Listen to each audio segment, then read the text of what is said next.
On the morning of October 14th, 1886, Alexander Voss drove the final stake into the frozen Montana soil and declared his building site chosen, and by sundown, the entire settlement of Harlan Crossing had formed an opinion about it. The stake stood on the north-facing slope of a low ridge, 12 degrees off true north, in a hollow that caught shadow by 2 in the afternoon, even in October.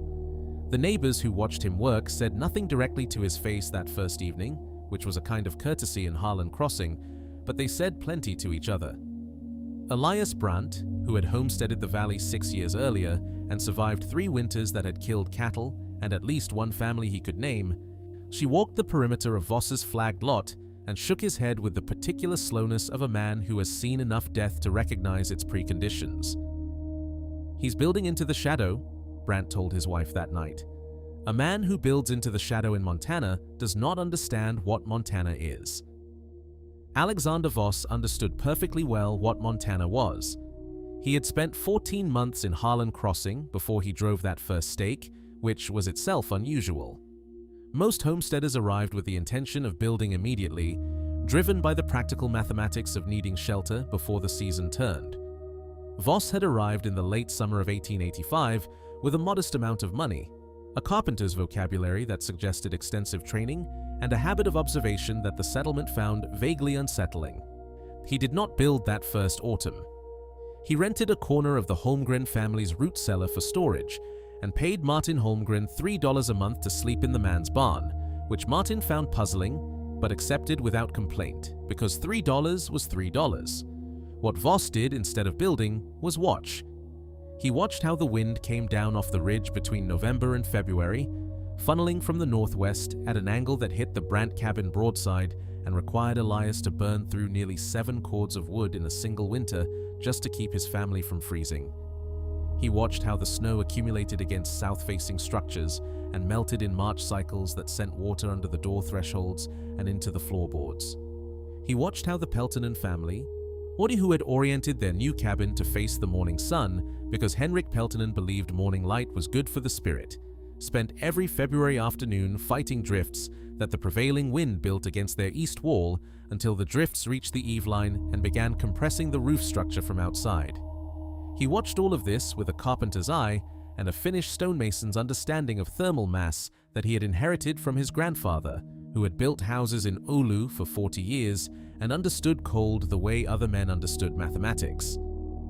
The concept Voss was working toward had a name in the Finnish tradition, though it translated poorly into English.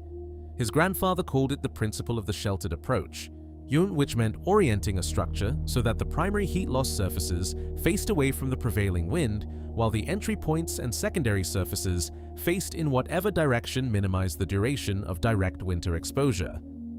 In practice, this meant building into the north-facing slope, not despite its orientation, but because of it. The slope itself would become part of the thermal envelope. The earth banked against 3 walls would stabilize interior temperatures the way a root cellar stabilized vegetable stores, not through active heating, but through the simple thermal mass of several thousand cubic feet of frozen ground that, because it changed temperature slowly, would never swing as violently as the air above it. A cabin built into a south-facing slope, which is where every sensible homesteader in the territory put their structure, faced its largest unprotected wall surfaces directly into the afternoon sun in summer, which was pleasant, but those same surfaces then radiated heat outward with maximum efficiency when the winter wind came from the northwest. The mathematics, as Voss understood them, were not complicated. They were simply counterintuitive, which is a very different thing. He broke ground on the actual structure on the 14th of October, 1886. The soil was not yet frozen to any serious depth, perhaps 4 inches of surface frost over workable clay and gravel subsoil, and he had timed his start with the precision of someone who had been calculating the optimal construction window for 14 months. When he brought in 1,200 board feet of dimensional lumber from the mill at Billings on a hired wagon, along with 40 feet of iron pipe, a quantity of lime mortar, and 300 pounds of fieldstone that he had been collecting from the creek bed since June and staging near the building site. Martin Holmgren, who had driven the supply wagon, looked at the stone pile and then at the slope and then at Voss and said, "You are building into the hill." It was not a question. It was the particular phrasing of a man trying to determine whether he was witnessing a plan or a mistake. "I am building with the hill," Voss said, and went back to his measurements. This distinction, which Voss would repeat in various forms over the following weeks, did not reassure anyone. Brandt came by on October 17th with his neighbor Carl Wickstrom, who had arrived in the valley 2 years earlier from Wisconsin and had built what was considered the most competent cabin in Harlan Crossing, a well-fitted 16 by 20 structure with a proper stone chimney and a sleeping loft that kept his family genuinely warm through the previous winter at the cost of roughly 5 cords of split oak.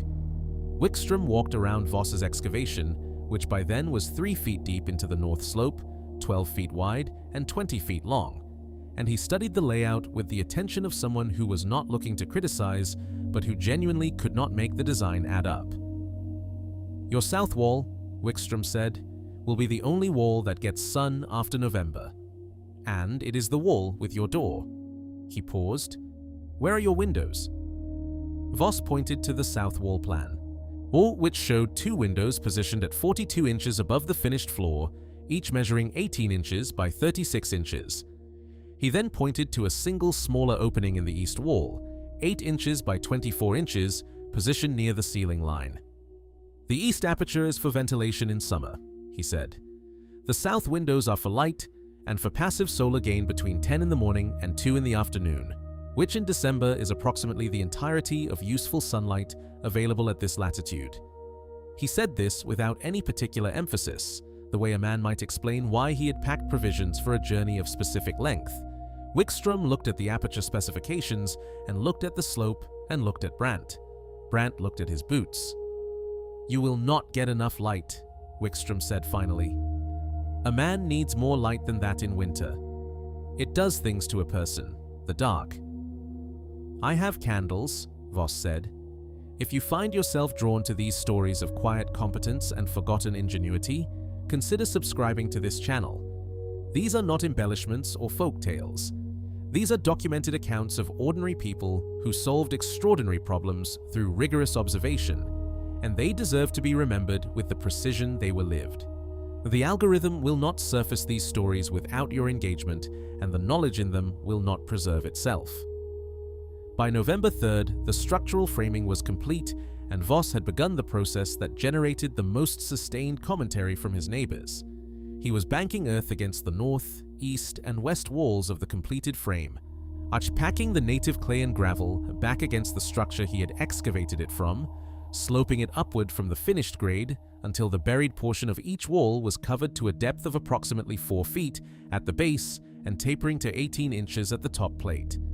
He had first lined the exterior of those 3 walls with a layer of the lime mortar, let it cure for 48 hours, then applied a second coat mixed with animal fat that he had rendered from beef tallow specifically for the purpose. This waterproofing technique was not native to Montana.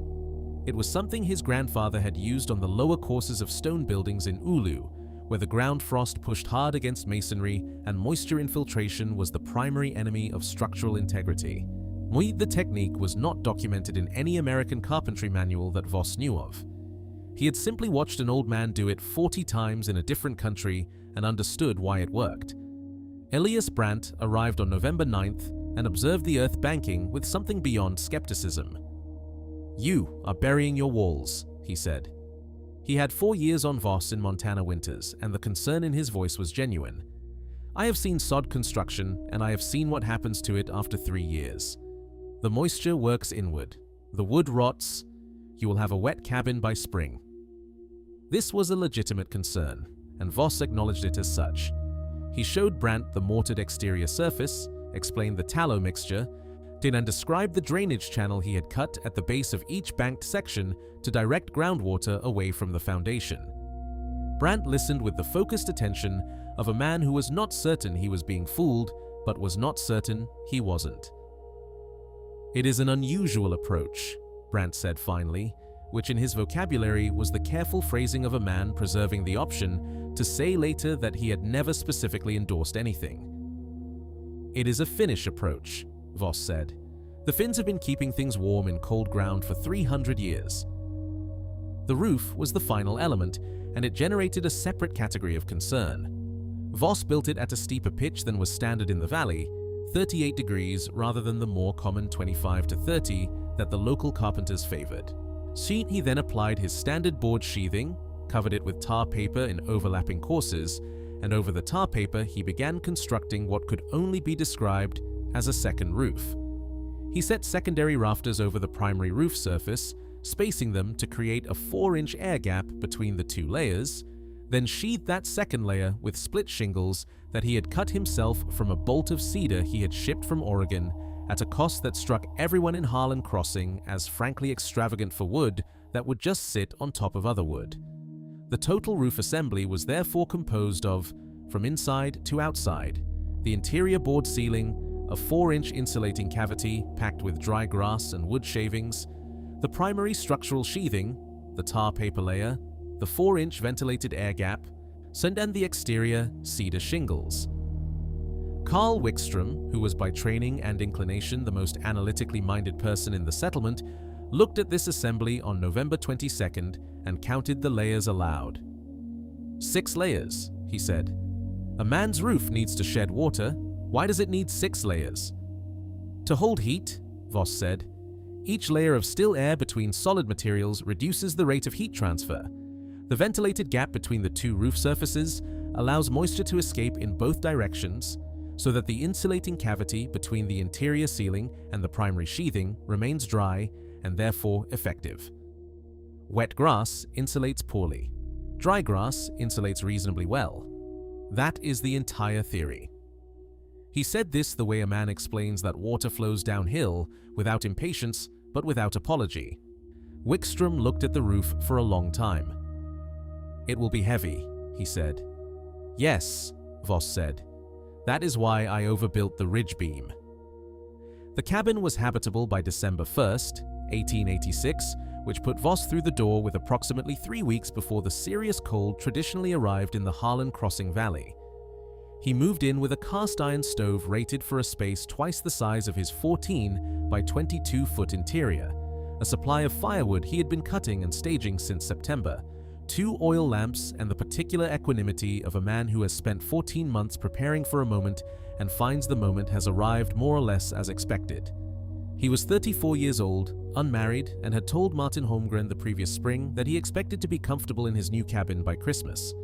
Martin had said that was a fine ambition, said it in the tone of a man who was privately calculating the odds and finding them interesting rather than favorable. The first 3 weeks in the cabin produced one specific data point that Voss noted in the journal he kept in Finnish, which no one in Harlan Crossing could read. On the morning of December 11th, the external temperature measured by the thermometer he had mounted on a north-facing post outside his door read 14 degrees Fahrenheit. He had not lit the stove since 9 the previous evening, approximately 10 hours earlier. The interior temperature, measured at standing height in the center of the room, was 41 degrees, 14 degrees outside, 41 degrees inside, 10 hours without heat. He noted this in his journal with the date and both temperatures and nothing else because the numbers did not require commentary. The winter that settled over Harlan Crossing in January of 1887 was not, in the first weeks, dramatically severe by Montana standards. It was cold in the ordinary way, running between 5 degrees and 22 degrees Fahrenheit through most of January, dropping occasionally to -8 or -10 on clear nights when the sky was completely empty of cloud cover and the temperature fell the way it does in the high country when there is nothing between the ground and the absolute cold of space. The settlement managed. Brant burned through firewood at his established rate. Wickstrom's well-built cabin held respectable temperatures with reasonable fuel consumption. The Peltonen family, all whose east-facing configuration continued to present challenges, were supplementing their wood supply with compressed cattle dung, which burned poorly but burned. And Henrik Peltonen had accepted this indignity with the stoicism of a man who had already accepted many indignities in the process of surviving somewhere that did not especially want him to. Voss's cabin, by all observable exterior evidence, behaved in an unremarkable manner. Smoke rose from his chimney at intervals that seemed to the neighbors when they passed on the road to be somewhat less frequent than their own, but this was hard to confirm and easy to attribute to the angle of view or the wind direction. The relevant period began on February 2, 1887, when a pressure system that had been building over the Canadian interior for 11 days finally moved south into Montana territory with the full weight of 11 days of accumulated cold behind it. The temperature in Harlan Crossing at noon on February 2nd was 8 degrees Fahrenheit. By 6 that evening, it was -4. By midnight, it was -19, and the wind that was driving the system had reached sustained speeds of between 31 and 37 miles per hour out of the northwest, which produced effective temperatures that the Billings Gazette, which covered the event in its February 14th edition, would later estimate at somewhere between -40 and -47 degrees Fahrenheit on exposed surfaces. This was not a storm that tested preparation, it was a storm that revealed it. So Elias Brandt woke at 2 in the morning of February 3rd to find that his cabin, which he had banked with fire before sleeping, had dropped to 28 degrees Fahrenheit in the 4 hours since he had last fed the stove. 28 degrees inside was survivable but not comfortable, and it meant his stove consumption rate was going to exceed his wood supply projections for the month. He got up, loaded the stove, and sat next to it in his coat until the interior reached 40 degrees, then went back to sleep. He repeated this process at 4:30 and again at 6:15. By morning, he was exhausted, and his woodpile had diminished by nearly a third of a cord in a single night, which was not a rate he could sustain. His wife, Marta, we wrapped the youngest 2 children in every blanket they owned and kept them in the bed near the stove, which was the correct decision, and the Brandt family would survive the storm without casualties, which was an outcome that required full-time management of both the fire and the children and left Elias Brandt with a tiredness at the end of the event that he would describe to Martin Holmgren as the kind that goes into the bones. Carl Wickstrom's experience was better than Brandt's and worse than he had expected. His well-fitted cabin with its proper stone chimney had genuine advantages over a less carefully built structure, and his interior temperature did not drop below 34 degrees even at the worst of the storm, which was better than many. But his wood consumption over the 3 days of the storm's peak intensity came to 4.5 cords, which represented very nearly his entire remaining winter supply, and on the morning of February 5th, as the temperature began a grudging recovery towards zero, Wickstrom looked at what remained of his woodpile and understood that he was going to need to buy, borrow, or cut additional wood before March, which in current conditions was not a trivial problem. The Peltonen family's situation was considerably more serious.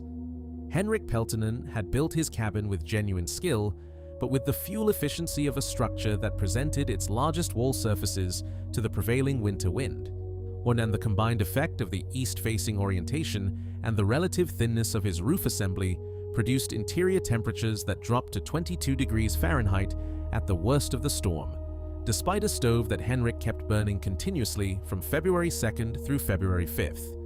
His youngest daughter, Aino, who was 7 years old and had been fighting a chest illness since mid-January, developed pneumonia during the storm's second night. She survived, but only because Aina Peltonen, her mother, sat with the child continuously for 60 hours, maintaining body temperature through physical contact and what remained of their blanket supply. The doctor, who was eventually brought from the settlement at Gallatin, a 2-day journey under conditions that were themselves dangerous, unrecorded in his notes that the child's survival was a matter of degree, quite literally, and that another 3 degrees of interior temperature drop over the second night would likely have produced a different outcome. Henrik Peltonen read this assessment when the doctor shared it with him, and he did not speak for the better part of an afternoon. If these accounts resonate with you, if you believe that practical wisdom deserves to be documented with the same care that was used to discover it, please take a moment to like this video. It costs you nothing, and it allows more people to find these stories. The people in them never sought recognition. The least we can do is not let them disappear. Alexander Voss's experience during the storm of February 2nd through 5th, 1887, Hun was recorded in his journal with the same affectless precision he brought to all entries. The journal, which was discovered in 1931 when the property changed hands for the 3rd time and a new owner broke through a wall to add a doorway, is housed at the Montana Historical Society in Helena, where it has been translated and is available to researchers. The relevant entries cover 3 pages. On February 2nd, he noted the external temperature at noon, 6 in the evening, and midnight as 8 degrees, -4 degrees, and -19 degrees, respectively. He noted the interior temperature at those same times as 51 degrees, 48 degrees, and 44 degrees.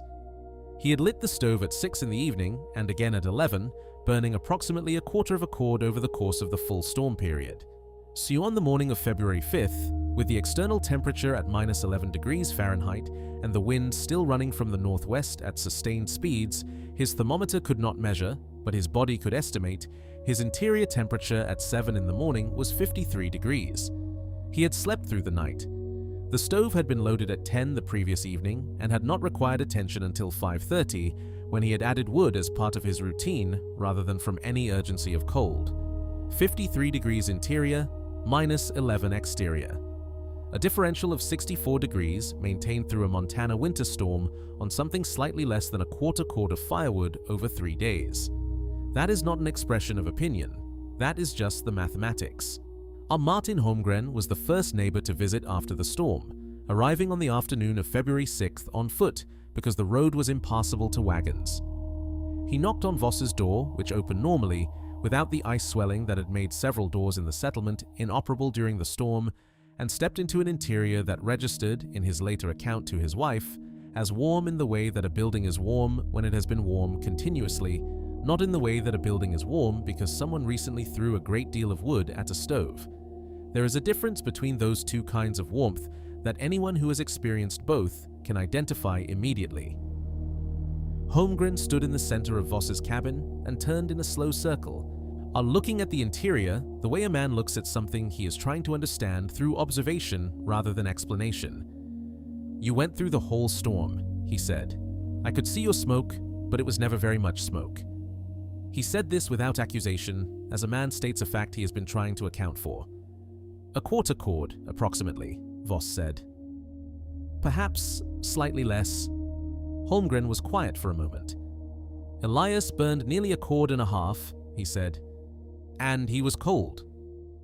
He looked at the south-facing windows, which were clear of ice on the interior surface, unlike every other window in the settlement, which had accumulated ice on their interior surfaces during the storm's peak. The absence of interior ice on the glass was, in its way, as eloquent as any temperature reading. Ice on the interior of a window surface means the glass temperature has dropped below the dew point of the interior air, which means the interior air is cold enough that its moisture is condensing and freezing before it reaches the glass. No ice on the interior surface means the glass, despite -11 temperatures outside, was still warm enough to prevent condensation. "The Earth," Holmgren said, not quite as a question. "The Earth," Voss agreed. "It does not change temperature quickly. It stored the warmth of October and November and released it slowly through January and February. The walls that are buried have not been cold in the way that an above-ground wall becomes cold. They have been cool. There is a difference." He poured Holmgren a cup of coffee from a pot that had been sitting on the back of the stove. Not emergency coffee made in desperate circumstances, but ordinary morning coffee made by a man who had slept through the night and woken at his customary hour and gone about his customary routine, which was the most eloquent possible statement of how the structure had performed. Elias Brandt came 3 days later, on February 9th. He walked around the exterior of the cabin first, the way he had walked it that first October, but with a different quality of attention. He was not looking for the flaw in the plan anymore, he was looking to understand the plan. He studied the earth banking, which had not shifted or slumped despite the freeze-thaw cycle, and he ran his hand along the mortared exterior surface where it emerged from the grade and found it dry, which surprised him. See, because his own foundation logs were encased in ice, an inch thick where the frost had worked up from the ground. He stood at the south wall and noted how the two windows were positioned to catch the low-angle winter sun that came over the ridge to the south between 10 in the morning and 2 in the afternoon, a window of solar gain that Voss had calculated precisely enough to justify that orientation. "The windows face south," Brandt said, half to himself. "The walls are buried on the other 3 sides. The roof has 6 layers. He paused. "And you were comfortable." "I was comfortable," Voss said. Brandt nodded slowly, the same slow nodding he had done looking at the building site in October, But this time, the direction of the conclusion it pointed toward was entirely different. "I told Marta in October that you did not understand what Montana was," he said. He did not elaborate on this, and Voss did not respond to it, and the moment passed into the ordinary conversation of two neighbors discussing the damage assessment from the storm, which was the frontier's way of allowing a man to acknowledge error without requiring him to perform contrition. The acknowledgement was in the presence, in the willingness to come and look and learn. Voss understood this and respected it. Carl Wickstrom came on February 11th and stayed for 4 hours. He brought a notebook.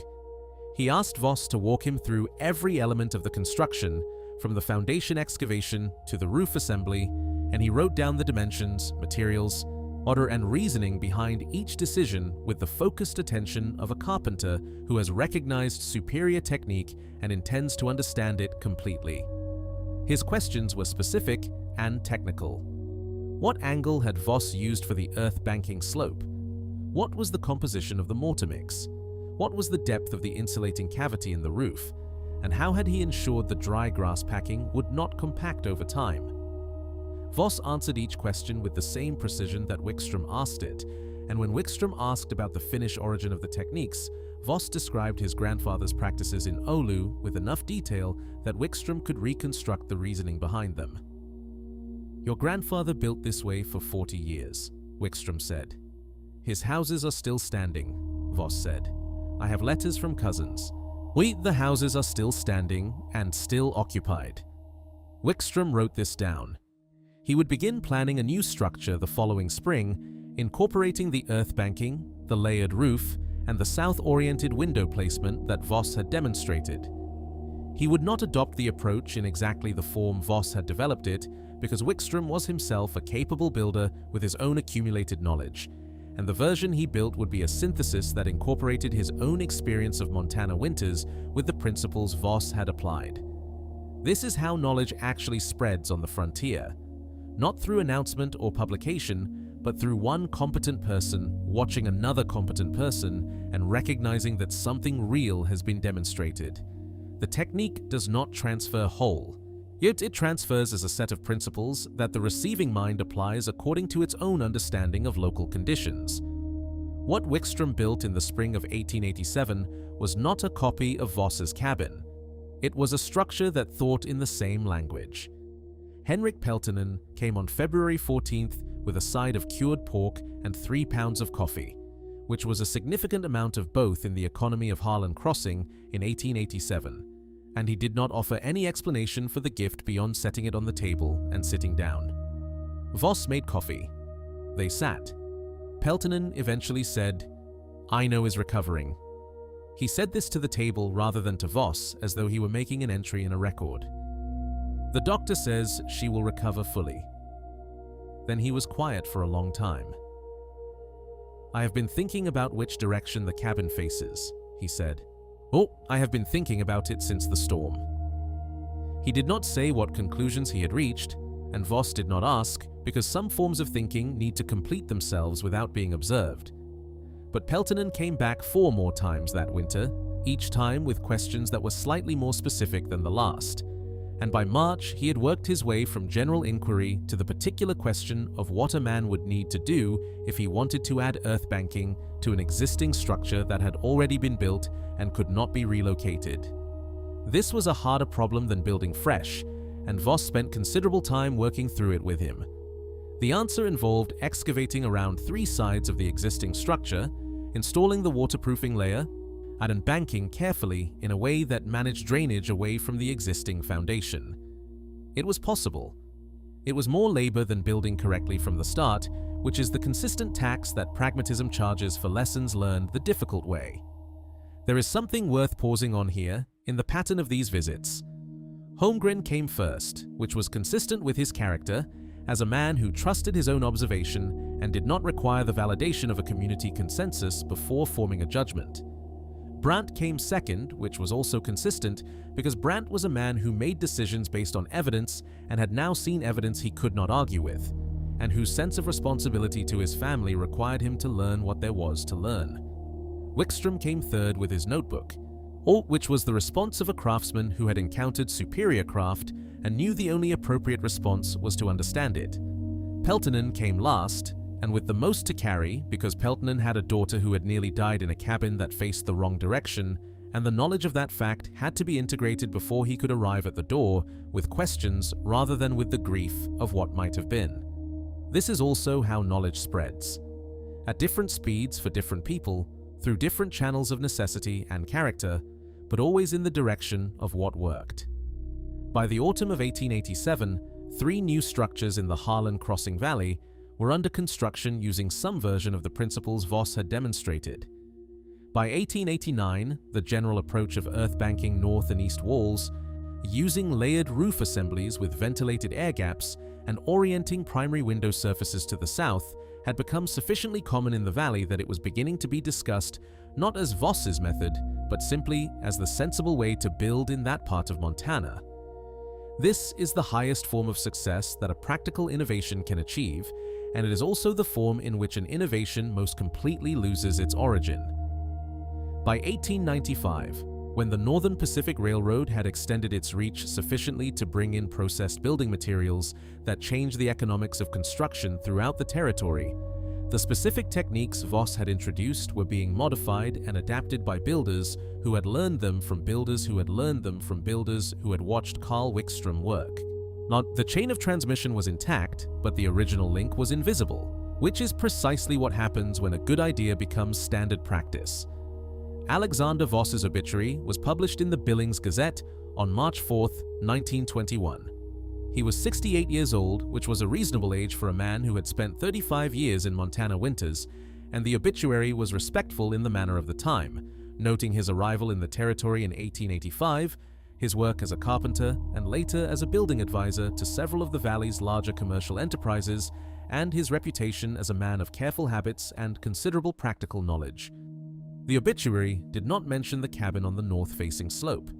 It did not mention the storm of February 1887 or the quarter cord of firewood.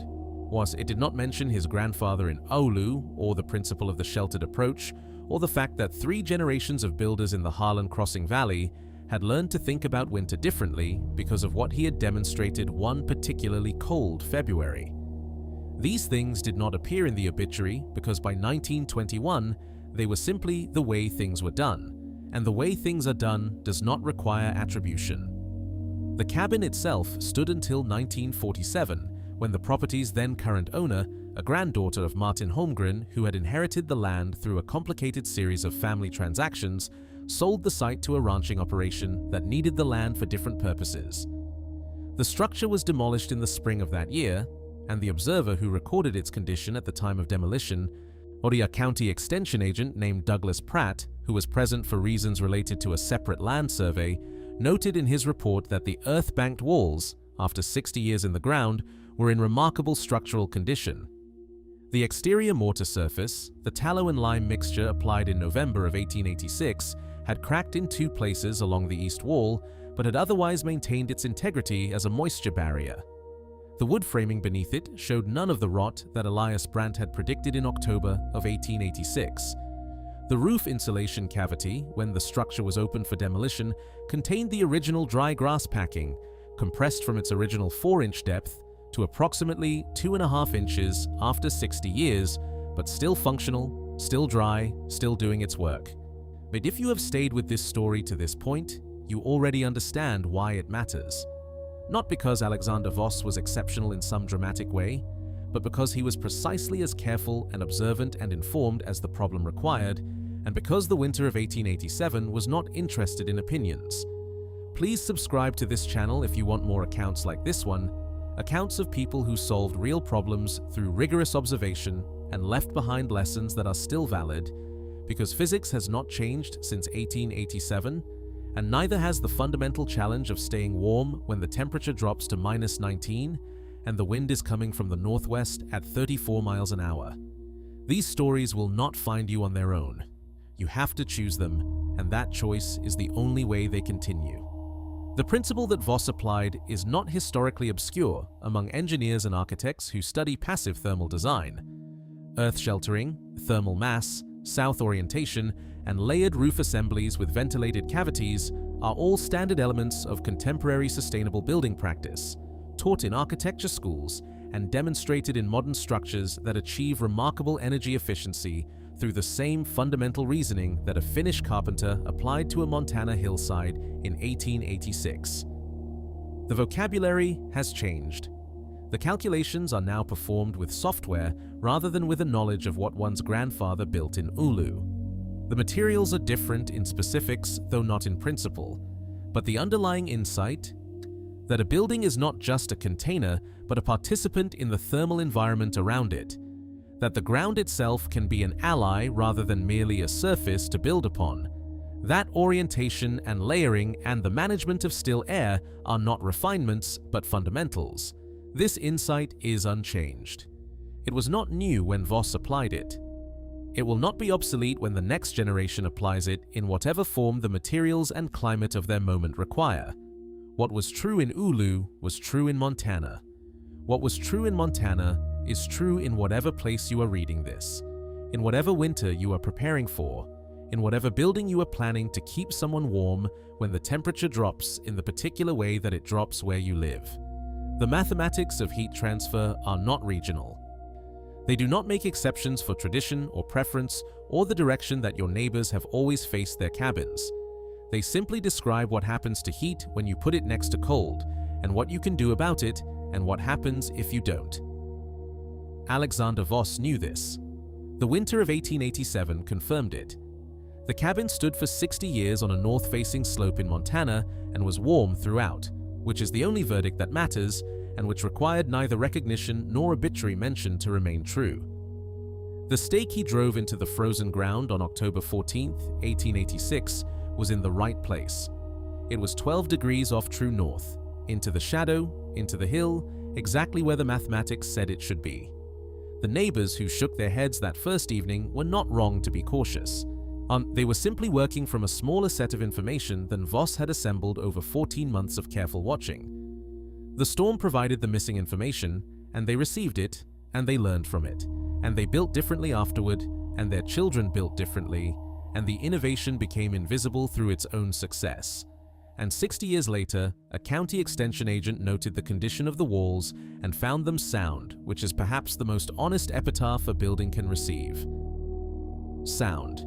After 60 years, in Montana, on a north-facing slope that everyone said was the wrong place to build. It was the right place. It was just mathematics.